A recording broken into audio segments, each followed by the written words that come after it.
प्रभु महावीर के चरणों में वंदन। तीर्थंकर के प्रतिनिधि, तेरा पंथ धर्म संघ के एकादशम अधिशास्ता, जन जन की आस्था के केंद्र, परमाराध्य पूज्य गुरुदेव आचार्य श्री महाश्रमण जी 6 नवंबर से लंबे लंबे डग भरते हुए संपूर्ण मेवाड़ जिसका इंतजार कर रहा है, आप 16 तारीख को रतनपुर सीमा में प्रवेश किया।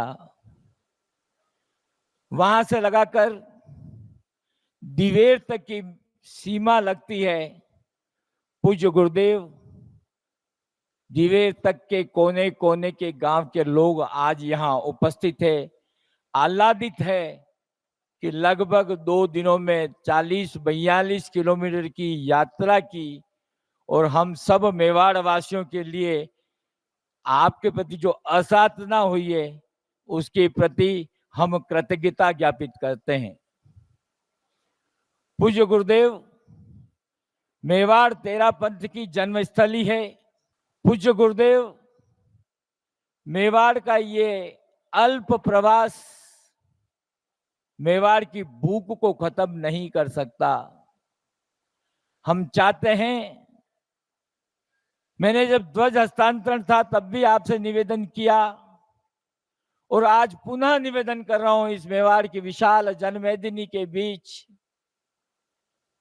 कि दिवैर की मंगल भावना समारोह में आप जहां उचित समझे मेवाड़ के किसी भी क्षेत्र में एक चातुर्मास फरमाने की घोषणा करें। आज के इस शुभ अवसर पर लगभग 5 से 6 विधायकों ने आपके रास्ते में दर्शन किए। यहां सहकारिता मंत्री, जो राजस्थान सरकार में केवल एकमात्र जैन मंत्री है, पिछले 2-2.5 घंटे से हमारे बीच में हैं। उदयपुर शहर के विधायक आदरणीय ताराचंद जी जैन हमारे बीच में है। जहां राजनेताओं का, धार्मिक नेताओं का, सामाजिक नेताओं का समागमन है, वहीं केसरिया जी में लगभग 450 से अधिक दिगंबर जैन समाज के प्रतिनिधि भी यहां उपस्थित हैं। वो भी चाहते हैं कि 1 मिनट आपको अर्ज करें। कीकाबाई ट्रस्ट के आदरणीय गजेंद्र जी बंसाली, आदरणीय राज लोढ़ा साहब भी यह हमारे बीच हैं। इतना विशाल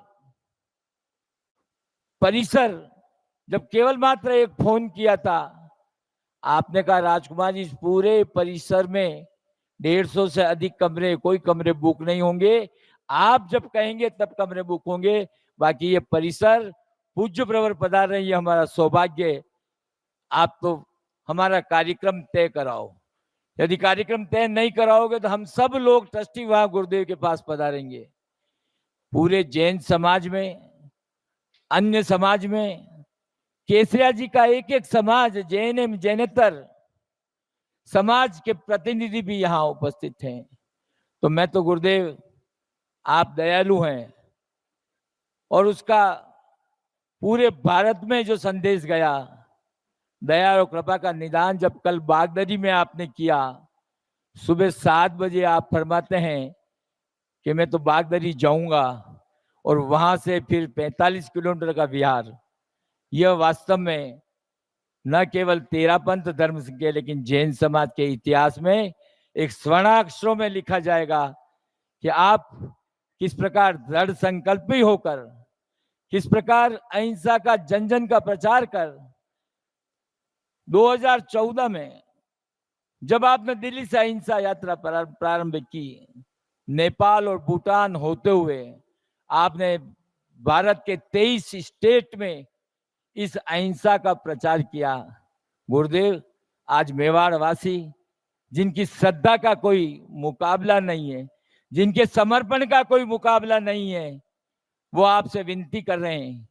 और दिवेर में तो मैं यही निवेदन करूंगा गुरुदेव, आपको निश्चित रूप से यह निर्धारित करना पड़ेगा, चाहे हमारी सबकी बाल हट मान ले, वहां इससे ज्यादा संख्या होगी, महिलाएं आपके सामने झोली फैलाएगी और आपको निश्चित रूप से गुरुदेव भक्तों को प्रसाद देना पड़ेगा। ये मैं आपको पुनः हाथ जोड़ के निवेदन कर रहा हूं। आज के इस अवसर पर केसरियासी समाज के लोग भी आए हैं और बंसाली साहब और ये भी आए। बंसाली साहब अपनी 1 मिनट प्रस्तुति मेरे बाद देंगे और दिगंबर समाज का भी एक प्रतिनिधि आपके पास 1 मिनट के लिए अपनी प्रस्तुति देगा।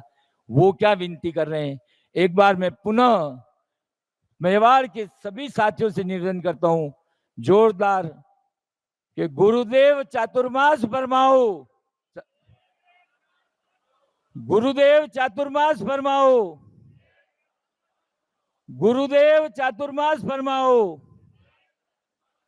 पूज्य गुरुदेव बोलने वाले अनेक हैं, अनेक बात करनी है, लेकिन आपने जो कृपा मेवाड़ कॉन्फ्रेंस पे फरमाई, पूरे राष्ट्र की पहली आंचलिक सभा जो 8 दशक से काम कर रही है, वो आपसे यही विनती करती है।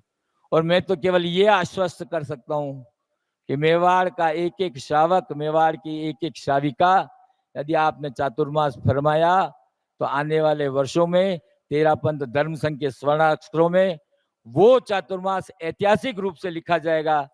अधिक न कहता हुआ मेवाड़ से पधारे हुए सभी श्रावक श्राविकाओं का मैं मेवाड़ कॉन्फ्रेंस की तरफ से स्वागत अभिनंदन करता हुआ पूज्य प्रवर आपके चरणों में विनती करता हूं, निवेदन करता हूं कि जिस प्रकार मेवाड़ की श्रद्धा है उसका पूर्ण ध्यान रखते हुए आज के समारोह में मुख्य अतिथि के रूप में आदरणीय गौतम जी दक्ष, सहकारिता एवं नागरिक उड्डयन मंत्री, शहर विधायक आदरणीय ताराचंद जी जैन, समारोह के अध्यक्षता कर रहे ओस्तवाल ग्रुप के निदेशक आदरणीय प्रवीण जी ओस्तवाल और ओस्तवाल ग्रुप का फिर भी हमें जो सहयोग मिला उन सबके प्रति भी मैं अपना आभार व्यक्त करते हुए गुरुदेव एक बार पुनः आपके प्रति कृतज्ञता, वंदना, अभिवंदना और श्रावक श्राविकाओं का स्वागत करते हुए अपने शब्दों को विराम देता हूं। ओम अरहम।